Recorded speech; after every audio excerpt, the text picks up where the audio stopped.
what I wanted to, before I move on, what I wanted to kind of like delve a little bit more deeper into social value is kind of like we started by talking about the evolutionary reasons for emotions, and we've now come to like how these emotions show up in a social context. And I think the bridge of that is kind of like social media. How do you think these traits that we kind of developed when we didn't have these things like social media, how have they changed and adapted in a new world where we kind of have to show these things online?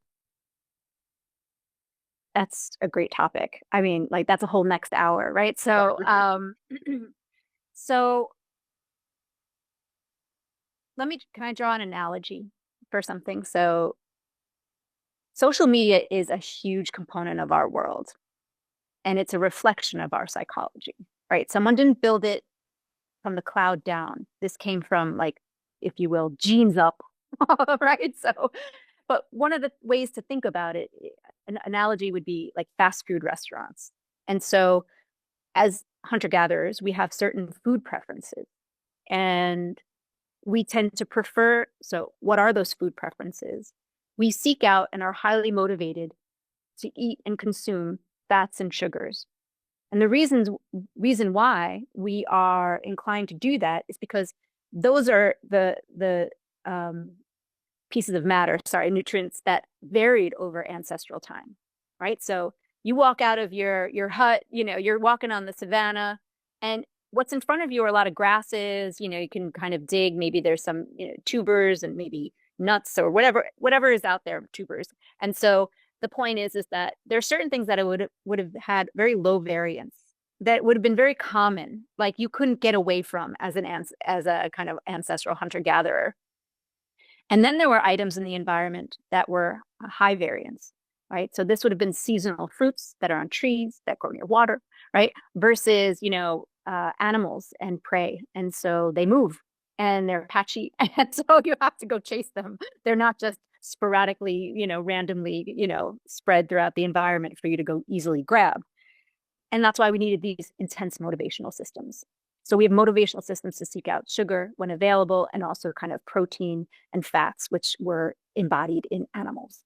And so what we don't have a strong preference for and we don't have is fiber, right? So it's not like, oh my God, where's the fiber, right? So now we know like it's important to consume and so forth. But that's because as a hunter gatherer, you were eating so much fiber.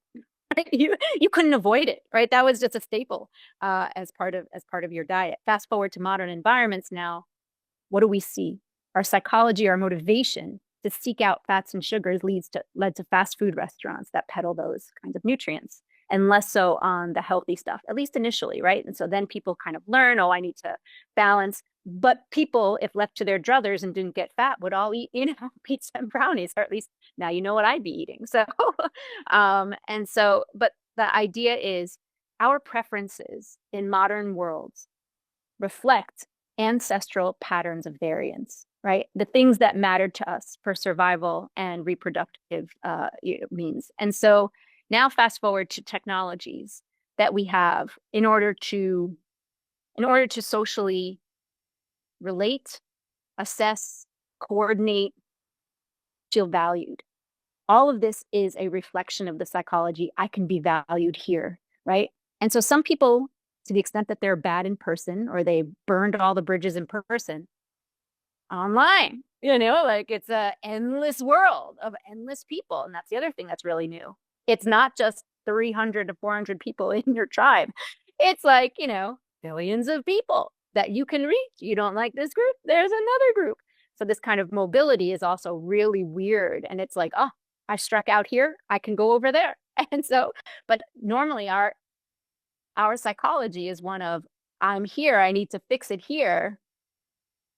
And I didn't have any options to move, right? I didn't have, and so, but social media now is a place that I think reflects a lot of these psychological systems. So our desire to be valued. So look at me, look at me, look at me now. Look where I am. Look who I'm with. Look what I've got. Look what I'm wearing. Look how fit I am. Look at my mate value. Look at my mate's mate value. Like it is an endless supply of value me here. And this is how This is what you can buy. This is where you can go in order to be valued, right? And so the opportunities to be valued are endless in social media. But I will caution people who want to become influencers that, it's very thin value. It's not real. It's all artificial because this means nothing, right? And so this person isn't going to help unclog your toilet. This person isn't coming over to help you or, help pay your rent or, feed you when hungry. It's just, but ancestrally, someone who did like you would be doing that, right? We wouldn't have toilets, but they certainly would come tend to you if you needed it. And so it seems to be tickling this spot in our brain, like, like I've got people around me.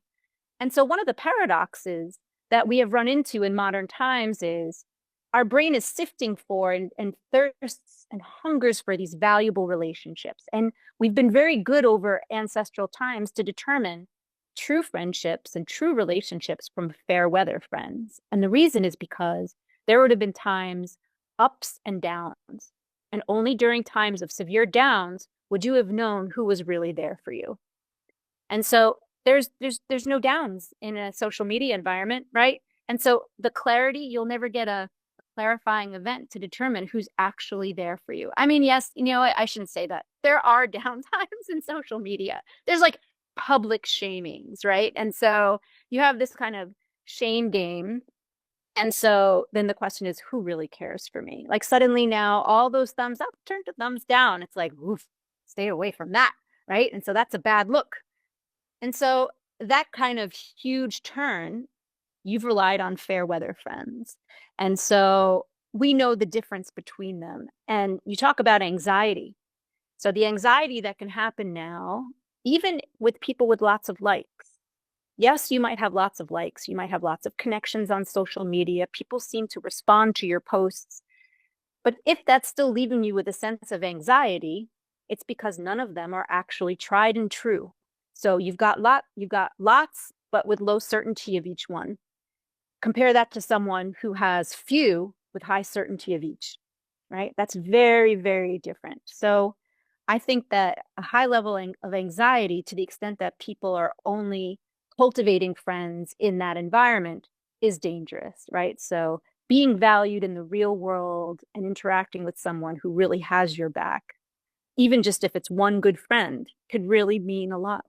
Absolutely. And I think it's like you mentioned before, the analogy you gave was such a good analogy of like the fast food and how it becomes kind of like you still have the craving for it, the need for it, but it doesn't fulfill that craving even when you do get it. And so there's that kind of a thing where you keep going back to it. And I think social media and how it's kind of like kind of hit out on our points of like, okay, I need validation or I need people to care about me. But it's abstracted in a level where like the thumbs up isn't really going to mean anything, like you said. It's not someone giving you a hug. There's not someone being next to you through difficult times. It kind of makes it difficult to kind of feel that same emotion where you're kind of still looking for it in the same place. You mentioned anxiety, and I want to go back to anxiety, but kind of like look at it in a slightly different way. I'm fascinated by how emotions develop over time and escalate over time if untreated. So, for example, Yeah.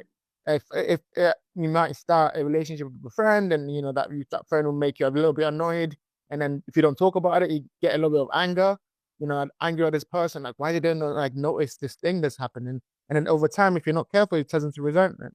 Even on the other side, on the positive side, maybe you meet someone, a potential mate, and then you're kind of curious about them at the beginning, which turns into attraction, and then if you develop on that, it kind of turns into love.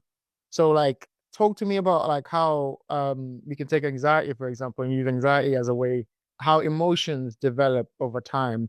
What have you found about that? Why and what does that say about how people should react to emotions once they come up?